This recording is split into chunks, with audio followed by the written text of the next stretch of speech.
Imagine the darkness of a movie theater in '73.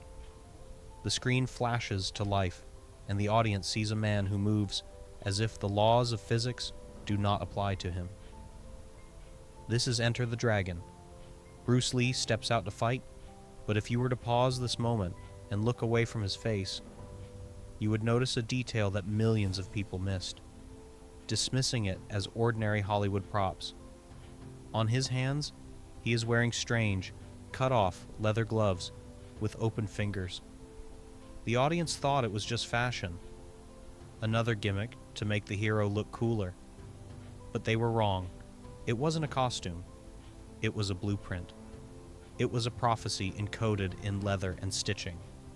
20 years before the world first heard the acronym UFC, 40 years before Conor McGregor started making millions, and 40 years before mixed martial arts became the planet's primary blood sport, Bruce Lee was already standing there in the full equipment of a modern MMA fighter. He was a time traveler who was trying to explain the future to us in the language of strikes. But why does this matter? Why should a pair of gloves change your perception of history? Because at that moment, Bruce Lee was doing something more than just filming an action movie. He was performing an act of public sacrilege. In a world where martial arts were divided by high walls, where a karateka never wrestled and a judoka never kicked, Bruce Lee stepped out and said, "You are all wrong." You probably think you know this man. You've seen the posters in teenagers' bedrooms. You've seen the yellow tracksuit. You've heard his signature cry. But this image is merely a glossy cover hiding a real, far darker, and more cynical story. We are used to considering him a hero who united East and West. But if we are honest, to the masters of that time, he was no hero. He was a heretic. He was the Martin Luther of the kung fu world, who came not to reform the church, but to burn it to the ground. Traditional masters hated him. And when I say hated, I don't mean professional jealousy. I mean a real, visceral rage. Why? Because Bruce Lee did what was strictly forbidden. He asked questions. He looked at centuries-old traditions, at sacred forms passed down through generations, and called them useless junk. He said they turned people into robots. He said that style was a prison. Imagine the level of his audacity. A young upstart from Hong Kong tells the elders who dedicated their lives to perfecting kata that they are practicing dry land swimming, that their medals are worth nothing in a real street fight. It was a declaration of war, and Bruce fought this war alone. But here's where the story takes a turn. While the world saw him as just an actor who knew how to throw beautiful kicks, Dana White, the man who turned brawling into a multi-billion-dollar empire, calls him the father of MMA, not the grandfather, not the inspiration, but specifically the father, the direct creator. How is this possible? How could an actor invent the most brutal sport of modern times? The answer lies not in the movies. It lies in his notebooks, in his paranoiac training sessions, and in those closed-door fights that weren't written about in newspapers. Bruce Lee understood one terrifying truth that everyone else was afraid to admit. In a real fight, there are no rules, no referees, and no styles. There is only efficiency, and to survive, one had to become something that did not yet exist. One had to become a hybrid. But the price for this insight was high. Bruce wasn't just changing a sport. He was breaking the psyche of an entire generation of fighters. He made them feel helpless. And while you look at his smile on the screen, remember, behind it hides the cold calculation of an engineer who decided to take human violence apart, piece by piece, and reassemble it, discarding everything unnecessary. We think this is a success story, but in reality, it is a story of destruction. To build a new world, Bruce had to destroy the old one. But how exactly did he do it? And why was his "be water" philosophy actually a call for total war against the system? To understand the nature of this revolution, we first need to enter a prison. No, not a cell with bars, but the mental dungeon that was the world of martial arts in the early 60s. Imagine an era where all the combat knowledge of humanity was packaged into airtight containers resembling religious cults. If you entered a karate dojo, you signed a silent contract. You would strike only in straight lines, stand in a low, knee-destroying stance, and shout "Ki" with every movement. If you chose judo, a kick was considered something dirty, almost blasphemous. These were closed clubs where loyalty to the style was valued higher than the ability to survive, and masters sold not real combat skills, but a beautiful, soothing illusion of safety. But what was hidden behind the doors of these schools? Bruce Lee looked inside and saw a conveyor belt for producing robots. He saw thousands of people lined up in neat rows, striking the air for hours, weeks, and years. This was called kata, or forms. Masters with serious faces convinced students that these memorized choreographic steps were the key to victory. They sold the idea that if you perfectly repeated a movement against an imaginary opponent, the real opponent would be kind enough to play by your rules. But Bruce asked a question that sounded like a gunshot in the silence of a library. What if the opponent doesn't agree to be a mannequin? He called it dry land swimming. The metaphor was devastatingly accurate. Imagine the absurdity of the situation.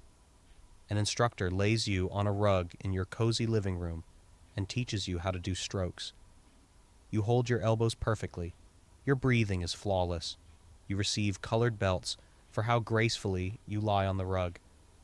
You feel like a swimmer. You believe you are a swimmer. But what will happen the second you are pushed off a pier into the freezing, stormy ocean? You will drown. Instantly. Because the water doesn't know about the color of your belt, and the chaos of the real elements couldn't care less about your static breathing technique. Bruce was cynical, and his cynicism was frightening. He grew up not in a sterile gym, but on the streets of Hong Kong, participating in brutal rooftop fights where there were no referees, whistles, or points for artistry. There, he quickly realized a terrifying truth. In a real fight, there is no rhythm, no pauses, no forms. The opponent will bite, scratch, grab your hair, and hit you in the groin. And if at that moment you try to remember the classical crane stance, you will wake up in a hospital, or you won't wake up at all. He saw that tradition had become a trap. Styles divide men, he said, and this phrase was more dangerous than any strike. He argued that style is crystallization, and that which is crystallized stops growing and dies. The system said, "Do as we do."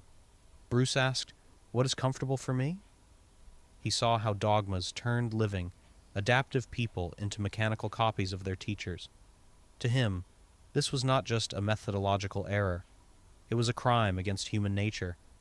But if you think he was just criticizing from the sidelines, you are missing the point of his rebellion. Most people, seeing the flaws in a system, simply leave it. Bruce Lee did not leave. He decided to dismantle this system, piece by piece, right in front of its fanatical followers. He began asking uncomfortable questions. Why does a boxer punch better than a kung fu master? Why can a wrestler choke a karateka, and the latter can do nothing about it? These questions destroyed the mystical aura of Eastern martial arts. He stripped the gilding off the idols, showing that underneath was simple clay. And naturally, when you start smashing idols in a temple, the priests of that temple declare a hunt for you.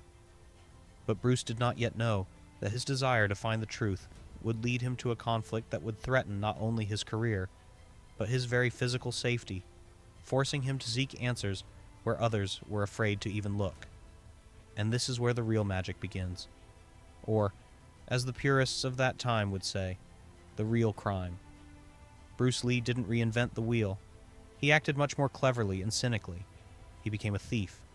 A brilliant, unprincipled thief who decided that loyalty to a single school was stupidity and efficiency was the only god worth praying to.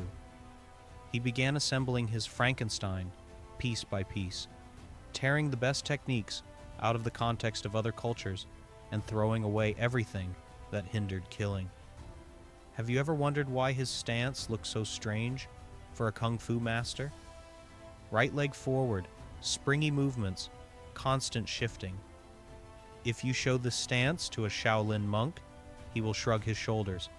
But if you show it to an Olympic fencing champion, he will recognize it instantly. Bruce Lee was obsessed with European fencing. He spent hours studying the footwork of Western duelists, reading books by Aldo Nadi. Why? Because fencers are the best in the world at closing the distance. They don't strike, they thrust. Bruce turned his fist into a rapier. He understood a simple geometry that had been ignored for centuries. The strongest hand should be closer to the target. This contradicted all the canons of boxing and karate, but it worked with frightening speed. But if fencing gave him structure, what gave him unpredictability? Brace yourself, because this fact usually causes a smile, though it should cause fear. In 1958, Bruce Lee became the Hong Kong Cha-Cha-Cha champion. You might think, dancing? Seriously? But Bruce didn't dance for entertainment. He analyzed rhythm. Most fighters move linearly, like a metronome. 1-2, 1-2. It's predictable. Bruce brought the broken rhythm of dance to the ring. He learned to break the timing, landing a strike in that fraction of a second when the opponent takes a breath. He turned the fight into a deadly dance where the partner knows neither the music nor the moves. However, even this was not enough for him. He looked to the west. He looked at Muhammad Ali. Bruce watched tapes of Ali's fights in reverse, trying to understand the mechanics of his jab. He saw what Eastern masters denied. The hand is faster than the foot. While a karateka winds up for a beautiful heel kick, a boxer will have already broken his nose 3 times. Bruce stole Ali's jab, stole his head movement, and then did something that finally turned him into a pariah. He added wrestling. In the 60s, a striker who went in for a clinch was considered a coward or an amateur. Judo and jiu-jitsu were separate universes, but Bruce realized that a real fight almost always ends on the ground. And if you only know how to throw jumping kicks, then a wrestler only needs one takedown to turn you into a helpless doll. He began studying joint locks, chokes, and throws. He mixed oil and water, creating a volatile mixture that exploded in the hands of anyone who tried to spar with him.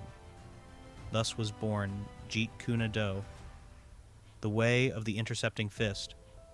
But be careful with this name. Bruce hated it almost immediately after creating it. Why? Because people again tried to turn it into a style. They wanted to write the techniques in a book, memorize them, and hang a diploma on the wall. But Bruce didn't create a style. He created an anti-system. He created a philosophy of survival that stated, use only that which works, and take it from anywhere. It was a slap in the face to everyone who believed in the blood purity of martial arts. He said, I am not teaching you kung fu. I am teaching you to break the human body as efficiently as possible. It would seem he had found the philosopher's stone. He had created the perfect weapon. But in this race for efficiency, he missed one detail. When you declare war on all traditions at once, you make enemies who do not forgive humiliation. And while Bruce was honing his deadly techniques in a garage, people were already gathering in Oakland who decided this upstart had gone too far. They didn't want to learn from him. They wanted to stop him. And the pretext for this was not his philosophy, but specifically whom he decided to pass this knowledge to. Conflict was inevitable, and it was to be the test. Does the anti-style theory actually work when those who have guarded secrets for centuries come out against you?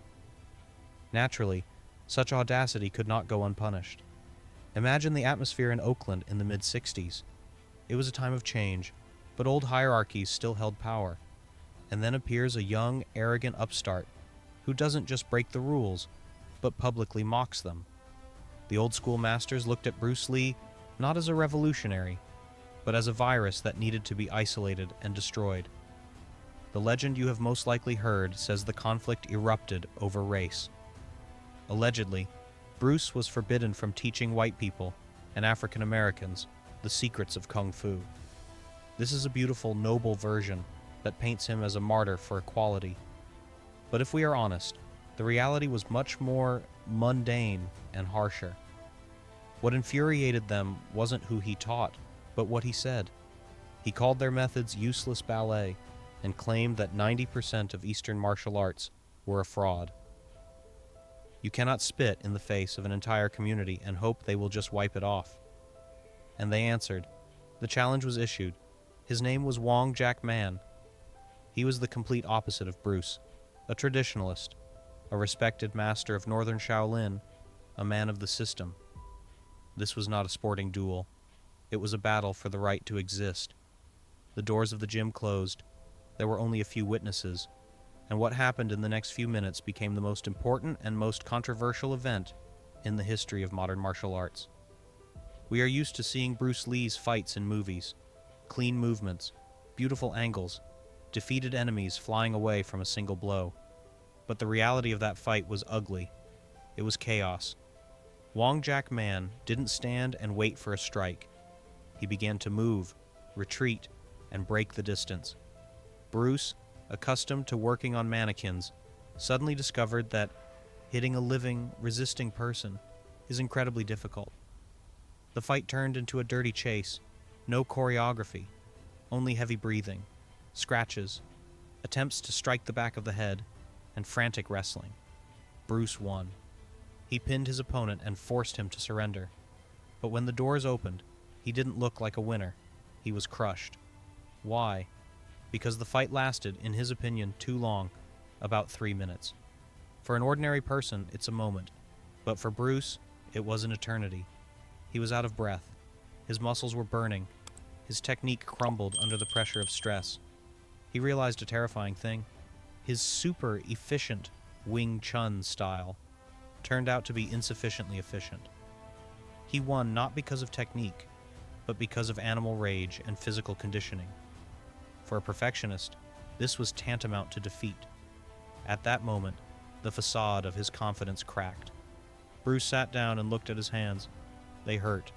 Striking a hard skull with a bare fist is the best way to break your metacarpal bones.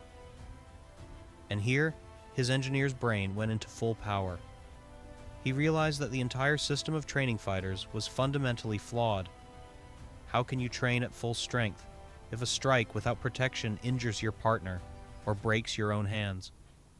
How can you wrestle if you are wearing boxing gloves that turn your hands into useless pillows? The dilemma seemed unsolvable. Either you train safely but unrealistically, or you fight realistically but are constantly in a cast.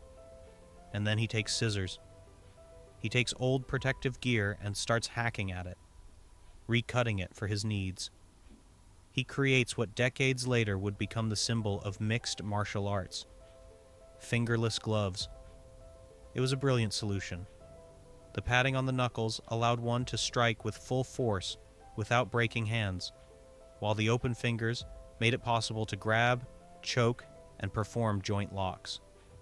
In the 1960s, when everyone else was standing in static poses and pounding wooden boards, Bruce Lee put on a helmet, a chest protector, shin guards, and these strange gloves. He brought his partner into the ring and said, "Hit me for real. Try to take me down. Do whatever you want." This was the moment of birth for modern sparring. He created a laboratory of violence where he tested every theory with practice. He became the first MMA fighter in the world before he had even come up with a name for the sport. But he knew there was no going back. Tradition died in that closed gym along with his illusions, and in its place, something frighteningly new was being born. If you turn on the TV this Saturday night and tune into a UFC broadcast, you will see bright lights, an octagon, and two athletes ready to tear each other apart. You will see a wrestler kick someone in the head with the grace of a ballerina, and a boxer perform a submission with the precision of a surgeon. This seems normal to us. This is modern sport. But stop for a second and think, what are you actually looking at? You are not just looking at a competition. You are looking at Bruce Lee's hallucination come to life. Every time a modern fighter switches stances, moving from orthodox to southpaw, he is quoting Bruce. Every time a referee checks fingerless gloves, the very ones Bruce cut out with scissors in his garage half a century ago, the industry pays tribute to a man it once called crazy. It is a frightening thought. One man, with only a notebook, a pencil, and an obsession, was able to predict the evolution of violence 50 years into the future. He didn't just open the door to the future, he kicked it in, leaving us to deal with the wreckage of traditions. But why specifically him? Why not Muhammad Ali or Masutatsu Oyama? Because Bruce Lee was the only one who understood the fundamental error of human thinking in combat. We seek stability. We want to learn a technique that will always save us. We want a style that will become our armor. And Bruce said, "Drop it. There is no armor. There is only water." His famous phrase, "Be water, my friend," is printed today on cheap t-shirts and mugs, turned into a vanilla quote for social media. But listen to it in the context of Bloodsport, and you will feel a chill down your spine. It isn't poetry. It is a survival manual. Water has no shape, so it cannot be broken. Water takes the shape of the vessel. In a fight, your opponent is the vessel. If he attacks wide, you become narrow. If he retreats, you fill the space.